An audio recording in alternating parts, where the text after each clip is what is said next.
Alright mga kababayan, magandang araw po sa inyo lahat. Ito, pag-usapan natin mga kababayan, itong pahayag ni Congressman Pulong Duterte mga kababayan patungkol sa kanyang mga hinaing na naman. Yung kanyang pag-iiyak-iyak. Tama po ang inyo narinig mga kababayan ha. Umiiyak po ito si Congressman Paulo Duterte. At sinasabi niya dito mga kababayan na ang nangyayari daw ngayon ay scripted.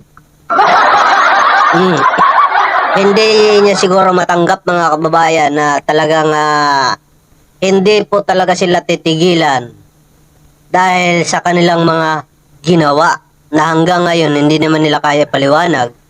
Gumagawa sila ng mga kabulastugan, 'di ba? Mga katiwalian. Tapos pag sila po mga kababayan ng sinisingil, umiiyak po. Magaling lang sila bumanat pero hindi naman sila marunong tumanggap ng banat, 'di ba? Bakit mga babayan? Ano ba sinabi dito ni Paulo Duterte mga babayan? Sabi niyo, kung ito ay usapin ng konsensya, ba, may nalalaman pang konsensyang animal. Parang may mga konsensya lang kayo Bakit parang may script? Sabi niya dito mga babae, no? Bakit parang may script? Bakit minamadali? At bakit sabay-sabay nakikilos ang isang super majority na parang may utos? Ayan ka na naman yeah? Hindi lang parang.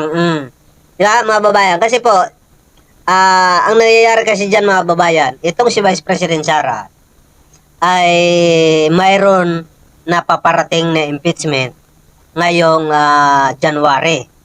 Alright, ano na ngayon? January 10, hindi pa nga naisasampa Di ba mga babayan? Ngayon po, sabi niya dito mga babayan, kung magkano man ang pinangako sa inyo, pera ng taong bayan yan. Sabi niya, unang-una, hindi naman alam ni Paulo Duterte, ni Congressman Paulo, kung magkano ang ipinangako o may pinangako ba. O baka naman ito'y konsensya lang na dapat wag natin hayaan porkit na Duterte ka, pabayaan na natin ang kanilang mga ginagawang katiwalian. Porkit na Duterte ka, porkit na malakas ka, dapat exempted na sila sa pananagutan sa taong bayan. Di ba? Hindi naman po pwede yun Congressman Paulo. Di ba? Matagal na impeachment na yan Hindi naman yan bago sa atin. Nakaraang taon pa yan. Hindi lang yan na-aksyonan kasi nga puro kaalyado ni BP Sara ang mga nakaupo na mga senador. Di ba? Alright, sabi pa niya dito mga babae, no? Pumalag si Davao City 1st District Representative Paulo Duterte laban sa panibagong impeachment complaint na posibleng ihain laban kay Vice President Sara Duterte sa Pebrero. Itong Pebrero mga kababayan. Heret ng mambabatas tila scripted at minamadali umano ang mga kasamahan niya sa Kamara ang planong patalsikin ang BC. At saka hindi naman yan na bago dahil napatalsik na yan nung nakaraang taon pa si BP Sara dyan sa Congress. Kaya hindi na po para sa akin, hindi na po bago yan mga kababayan. Kino-continue lang yung naudlot na impeachment labang kay Vice President Sara Duterte. Alright?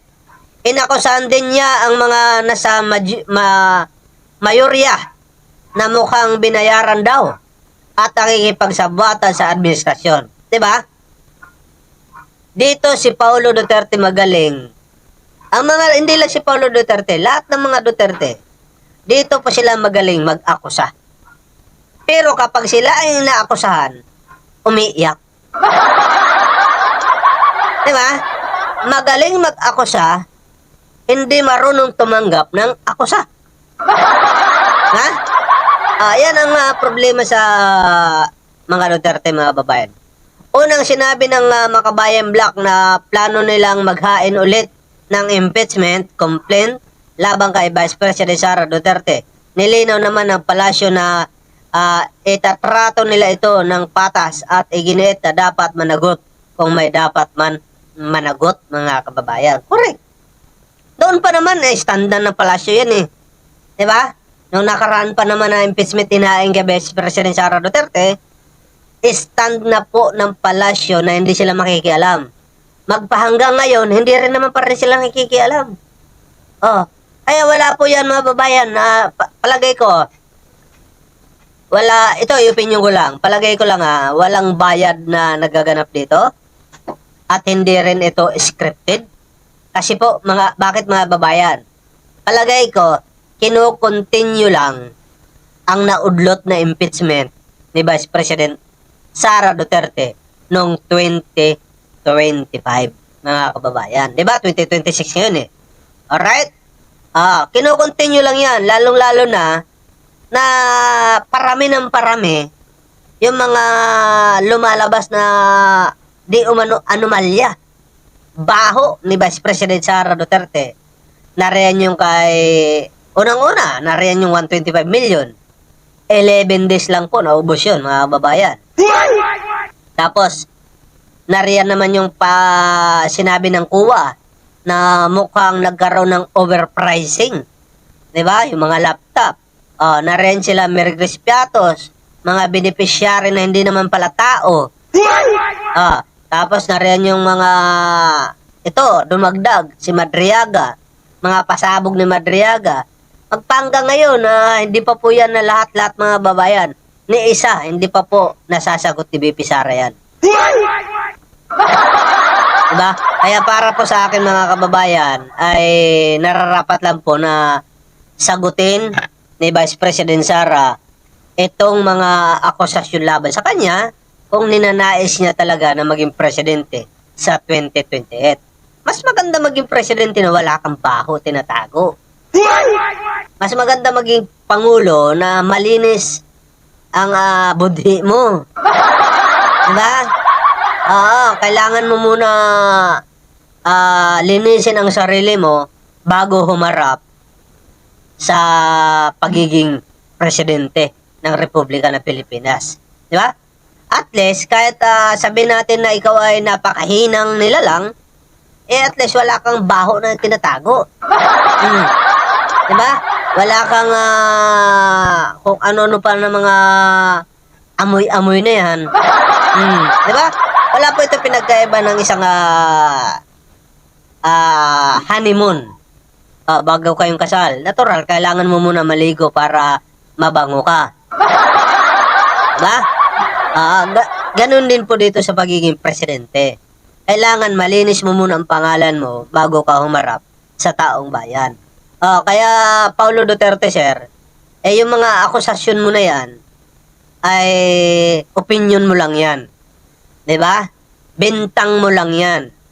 Pero halatang-halata po sa sarili mo na mukhang nakakaramdam ka na ng takot na baka ma-impeach nga itong si BP Sara. Hindi ka na magiging Speaker of the House. Diba? Kung ikaw ang magiging, kung si BP Sara ma-impeach, ay sigurado ma-impeach si BP Sara, kulong ka pa dahil sa 51 billion na kinakaharap mo. Diba? Nariyan pa yung mga di umano pananaksak mo. Diba? Sa isang tao sa bear house. Diba? Alright, mga babayan, abangan na lang po natin yung mga susunod na mga kabanata. Siyempre, yan po, mga babayan, ang mga hinaing pag-iyak-iyak ni Paulo Duterte. Alright, abangan na lang natin yan, mga babayan, kung kailan po yan isasampa yung impeachment. Sabi dito, February. So, abangan na lang natin, mga babayan, ha? Alright, sa mga hindi pa po nakapag-subscribe sa ating munti channel, libre lang po yan, mga babayan. At don't forget to like and share sa ating video, mga babayan. Alright, mabuhay ang Pilipinas. See you later.